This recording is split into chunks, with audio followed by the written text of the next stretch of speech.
Good morning. It's Arlan Suderman, Chief Commodities Economist at StoneX. It is a little before 9 a.m. I'm coming to you from the trading floor on Friday, August 29th, the last trading day of August. I just returned from the Farm Progress Show in Decatur, Illinois, having driven across much of the Midwest in recent weeks and again over this week as well as talked to many farmers from across the Midwest. We definitely have seen some deterioration of the crop, more in some areas than in other areas.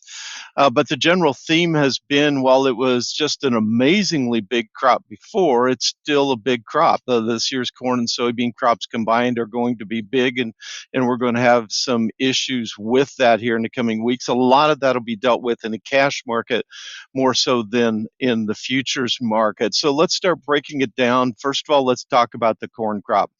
USDA pegged the crop in August, as of August 1st, its August 1st estimate at 188.8 bushels per acre. That was based on a farmer survey and based on satellite data, what it shows it. Now in September, they will be actually going through and sampling fields, weighing ears where the crop is mature enough to do so, counting ears, looking at plant population, etc., all those things to try to estimate the yield of the crop. The expectation is that August was not good to the crop and that we have come down from that 188.8 yield. How much we've come down, there's a big debate on it. It seems to be wherever you're at, whatever's happening in your area, that's what you project to the rest of the Midwest, and that's not the case. But we do anticipate that it will be smaller than the 188.8 when USDA reveals its number in September. And as I've indicated in my last video, that's the historical tendency. When USDA raises its yield estimate in August, the tendency in most years, not all years, in most years is for the final crop to be smaller than that estimate. When it lowers its yield in August, the tendency is for the final yield to be higher than the August estimate. So since it was raised in August, the historical tendency should be that it should be smaller, and the weather has played out that way. This will make, what, 5 out of the last 6 years that we haven't finished well. We've got, as I drove across the Midwest, certainly we're seeing a maturing of the crop, but one of the things that troubled me is how many cornfields I saw where the top leaves were firing. Typically, as the crop matures, you lose the bottom leaves first, and then that moves up the crop, and we certainly saw that. But also in many fields, we saw the top leaves dying as well and moving down, and that's not a healthy sign for the crop at all. So the question is, how much have we lost overall? We've been lacking rainfall across much of the Midwest as well. Dryness, fortunately, we had a full profile in many areas of the Midwest because of the very wet July that we had, but that wasn't enough to fully take us. And along that line, even though I'll come back to talk about soybean yield potential may be holding better than corn to this point, but particularly in Illinois, where I was at, I definitely saw some stressing of the soybeans due to a lack of moisture. And so we are taking some off definitely there, while other areas are doing better where they have received the rains. Let's go back to the corn. So if the market has priced in the most bearish of the supply numbers, then the focus then gets onto the demand side. And I want to focus now on the various categories of that. For their ethanol estimate, USDA in August went up 100 million bushels and matched where my estimate is at there. And so I thought that was good. We're seeing increased demand overall for export of ethanol. We have a solid biofuel program that looks to be coming up, and I'll talk a little bit more here on this video about that as well. When we look at exports demand has been very strong. Now, USDA bumped their export target. It's very possible we could hit this level. It's only about 50 million bushels above my estimate, but it is on the high end of the possibilities for this year. So while export demand is good, I don't want to become overly bullish about potential for it to go higher, and there is some risk of it coming down, but export demand continues to be pretty solid. One of the primary reasons that export demand is solid is because the border with Mexico is closed to their cattle coming north to be fed in our feedlots. And that's been happening here over the last several months. A year ago, we were having on average about 30,000 head per week cross the border into our feedlots to be fed. That can't happen now. And so we're exporting the corn that would have been fed here down to Mexico so it can be fed down there. Those cattle can be slaughtered down there, and then theoretically the beef exported back up to the United States since we have a tight protein supply here in the United States. So USDA should have been looking at reducing the feed usage number, and instead they raised the feed usage number in the August report by 250 million bushels. So that gives them a lot of playroom. In fact, their demand estimate they raised by over a half billion bushels in that August report. And so if in fact they do come down with their yield, they've got a lot of playroom to come down on the demand as well.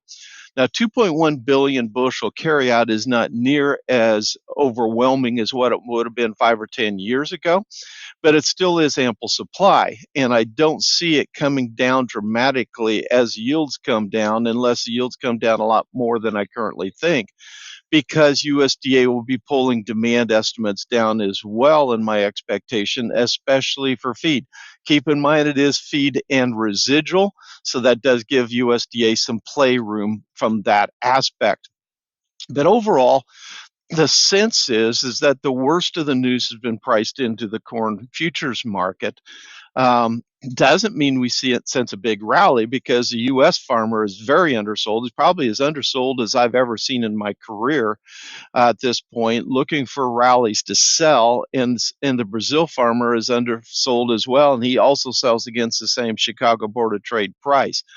Now, that brings us to the storage situation. Storage is always tight in big crop years. This year, it's aggravated even more by the fact that we don't have a bushel sold yet to China.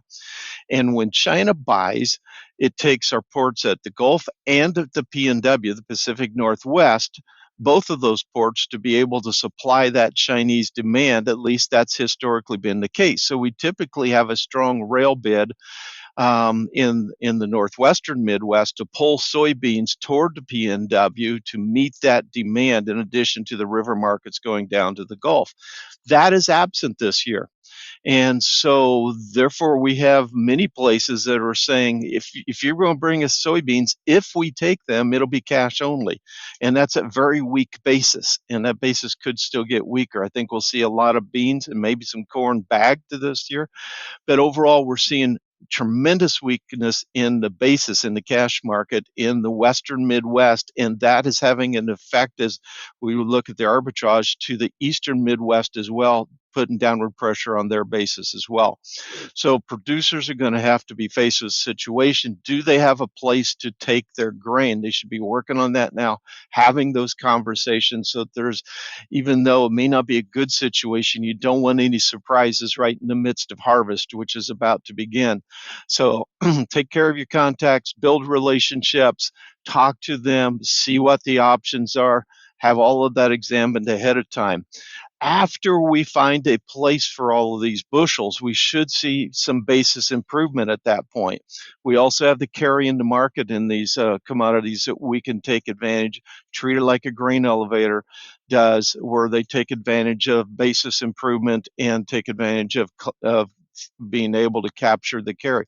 There are various strategies that can be followed, hit base hits in the marketing, etc. But that cash market should have some opportunity to recover once we get the bushels put away. That's going to be the problem we have to get past first. Now, as we look at the soybean market, and soybean yield could still go up a little bit. It's not expected to go up a great amount because of these stresses, but there's probably a little bigger risk that it comes down from where it's at. That's still being determined right now. Soybean mature a little bit later than what does corn from that standpoint, or the yield is determined a little bit later. But the market still feels pretty good about knowing what the size of the crop is. So then we look to the demand. I've outlined the export problems as we look at the lack of China buying in the market.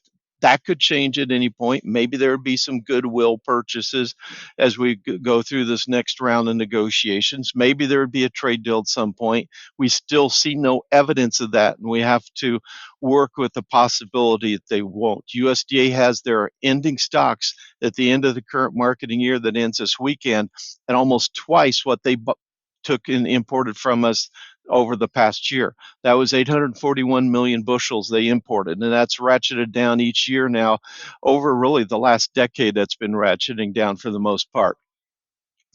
As we look at the September to December time period, that's usually our peak export time for China. They have 0 bushels committed toward that at this point, and unknown destination purchases are lowest in years. And there's other countries now using that much more widespreadly than they used to. We look at what they have booked from South America. Right now, they have 600 million bushels booked from South America for that September to December time period. Nothing's been booked for January yet. 600 million bushels from South America booked for that time period.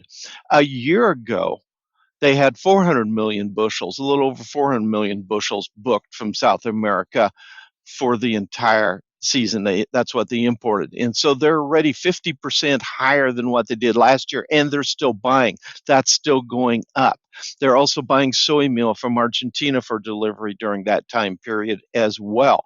So if they didn't want to buy anything from us, they don't have to buy from us between what South America provides and what they have in their reserves. That is the possibility.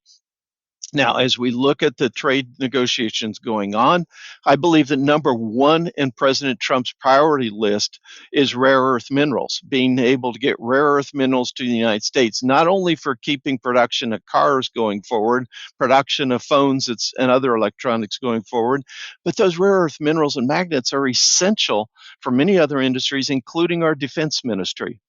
And so that's where it really hurts from a national defense standpoint. That's going to be priority number one. I do believe that agriculture is moving up there to perhaps a close second right now. But will these negotiations get far enough to get past the first item to the second item? That we don't know. And if we see some goodwill purchases, I don't think they'll be that significant in the big picture of things, but that could show some intent of China showing their hand that they want a deal. And so that's what we'll keep an eye on going forward. That's going to be critical. Now let's talk about the biofuel program.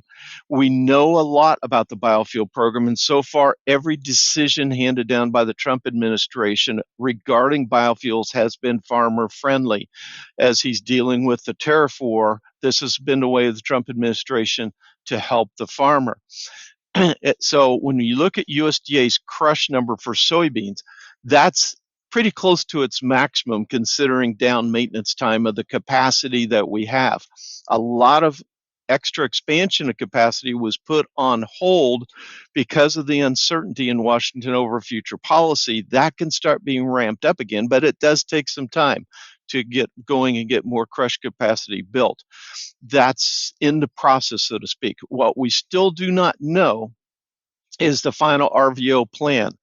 We know that the offsets from the small refinery exemptions totaled about 1.4 billion RINs.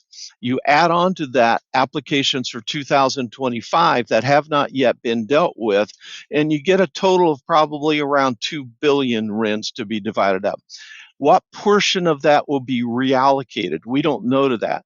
We think if there's no reallocation, that's still friendly for the feedstock demand on the cash market for these feedstocks for biofuel production. And any offsets that we get on top of that are even more friendly for that demand. So that looks like we're going to see strong biofuel demand. We just can't build enough crush capacity fast enough to make up for the lost Chinese business if we lose that. The other big question mark is the 50% value assessed against RINs earned for production of fuel where they used feedstock that was imported in the United States from outside of, excuse me, outside of North America. That number may go higher, anywhere between 50% and 100%, because of the belief that we will not have enough feedstock in the United States to meet the RVO requirements. We may not have the answers to these questions until after October. So that is a possibility. We'll continue to watch and wait on that end. But for now, it looks like the biofuel program is going to be strong for soybeans. That will also have implications for corn ethanol as well. Um, Export demand looks to be strong for corn, but problematic for soybeans unless we get a trade agreement with China. That's where we sit today on August 29th for the markets. The futures market pretty much has this in hand and knows this. The cash market is working through the storage situation that will unfold over weeks ahead. I'll come back to you as we come into early next week as these things continue to unfold and provide you with an update. I hope that you have a good Labor Day holiday weekend. The markets will be closed on Monday, and we'll be back on Tuesday with the open markets.